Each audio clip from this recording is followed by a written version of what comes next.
எந்த கூட்டணியும் முழுமையாக தொகுதி பங்கீடு பேசி முடித்து களத்திற்கு வரவில்லையோ.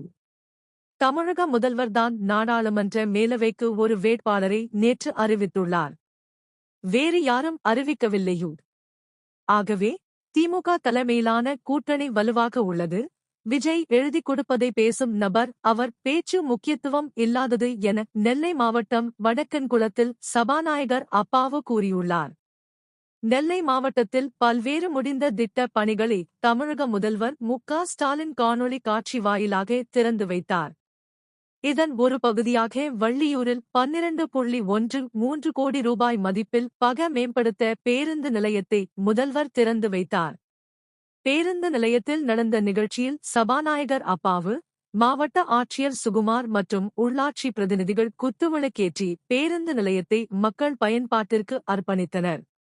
அதனைத் தொடர்ந்து பேருந்து நிலையம் முன்பாக அமைக்கப்பட்டுள்ள பசும்பொன் முத்துராமலிங்க தேவர் சிலை மற்றும் சுதந்திர போராட்ட வீரர் நேதாஜி சுபாஷ் சந்திரபோஸ் சிலை ஆகிய இரண்டையும் சபாநாயகர் திறந்து வைத்தார்.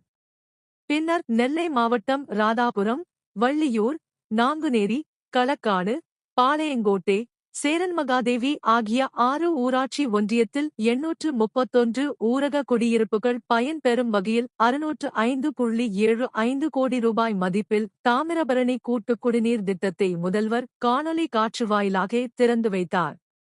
இந்த நிகழ்வைத் தொடர்ந்து வடக்கன்குளத்தில் நடந்த விழாவில் சபாநாயகர், ஆட்சியர் கலந்து கொண்டு குடிநீர் குழாயை திறந்து வைத்து திட்டத்தை மக்கள் பயன்பாட்டிற்கு கொண்டு வந்தனர். பின்னர் சபாநாயகர் அப்பாவு செய்தியாளர்களுக்கு அளித்த பேட்டியில், நெல்லை மாவட்டத்தில் 6 ஊராட்சி ஒன்றியங்கள் பயன்பெறும் வகையில் 605 கோடி ரூபாய் மதிப்பீட்டில் முடிக்கப்பட்ட கூட்டு குடிநீர் திட்டத்தை முதல்வர் அவர்கள் காணொலி காட்சி வாயிலாக திறந்து வைத்துள்ளார். இந்த திட்டத்தின் மூலம் 831 ஊராக கிராமங்கள் பயன்பெறும். இத்திட்டத்தின் மூலம் ஏறத்தாழ 96,000 வீடுகளுக்கு குடிநீர் இணைப்பு வழங்கப்பட்டுள்ளது.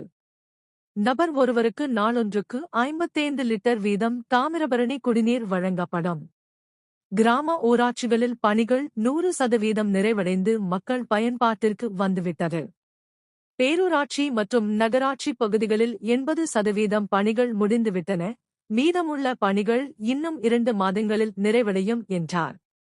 தஞ்சாவூரில் நடந்த கூட்டத்தில் தவிக தலைவர் விஜய், திமுகவும் அதிமுகவும் தன்னை வளரவிடாமல் தடுப்பதாகவும், அடுத்த பிறவியில்தான் விவசாயியாக பிறக்க வேண்டும் என்று பேசியது குறித்து பதில் அளித்த சபாநாயகர், அவர் எழுதி கொடுத்ததை வாசிப்பார்.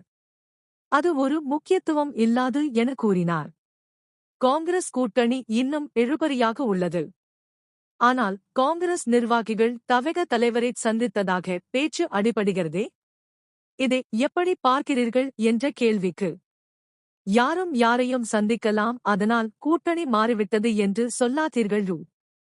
எந்த கூட்டணியும் முழுமையாக தொகுதி பங்கீடு பேசி முடித்து களத்திற்கு வரவில்லையோ.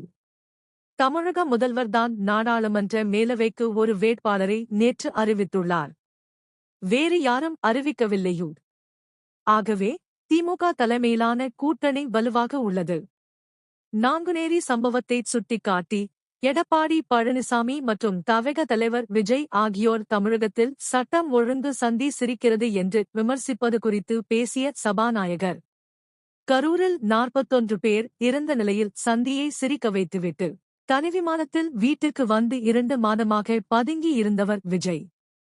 ஆனால் முதல்வர் உடனடியாக செயல்பட்டு பாதிக்கப்பட்ட குடும்பத்தினரை நேரில் சந்தித்து ஆறுதல் கூறினார்.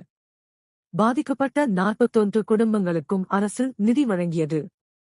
மருத்துவ உதவிகள் செய்து அவர்களை காப்பாற்றினார். 2 மாதம் ஒளிந்து இருந்துவிட்டு வீரவசனம் பேசக்கூடாது.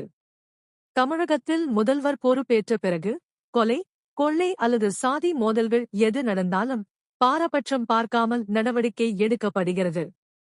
யார் தவறு செய்தாலும் உடனடியாக கைது செய்யப்பட்டு குண்டர் சட்டம் பாய்கிறது. ஒரு சம்பவத்தை வைத்துக் கொண்டு அரசியல் செய்வது தவறு. நாங்குநேரி சம்பவத்தில் 24 மணி நேரத்தில் 7 பேர் கைது செய்யப்பட்டு விசாரணை நடந்து வருகிறது. பொதுவாக தமிழகத்தில் குற்றங்கள் குறைந்துள்ளது, மாறாக தண்டனை கடுமையாக்கப்பட்டுள்ளது என்றார். தஞ்சாவூரில் நடந்த கூட்டத்தில் தவிக தலைவர் விஜய், திமுகவும் அதிமுகவும் தன்னை வளரவிடாமல் தடுப்பதாகவும், அடுத்த பிறவியில்தான் விவசாயியாக பிறக்க வேண்டும் என்று பேசியது குறித்து பதில் அளித்த சபாநாயகர் அவர் எழுதிக் கொடுத்ததை வாசிப்பார். அது ஒரு முக்கியத்துவம் இல்லாது என கூறினார். காங்கிரஸ் கூட்டணி இன்னும் இழுபறியாக உள்ளது. ஆனால் காங்கிரஸ் நிர்வாகிகள் தவக தலைவரை சந்தித்ததாக பேச்சு அடிபடுகிறதே. இதை எப்படி பார்க்கிறீர்கள் என்ற கேள்விக்கு யாரும் யாரையும் சந்திக்கலாம், அதனால் கூட்டணி மாறிவிட்டது என்று சொல்லாதீர்கள். எந்த கூட்டணியும் முழுமையாக தொகுதி பங்கீடு பேசி முடித்து களத்திற்கு வரவில்லையோ. தமிழக முதல்வர்தான் நாடாளுமன்ற மேலவைக்கு ஒரு வேட்பாளரை நேற்று அறிவித்துள்ளார். வேறு யாரும் அறிவிக்கவில்லையோ. ஆகவே திமுக தலைமையிலான கூட்டணி வலுவாக உள்ளது.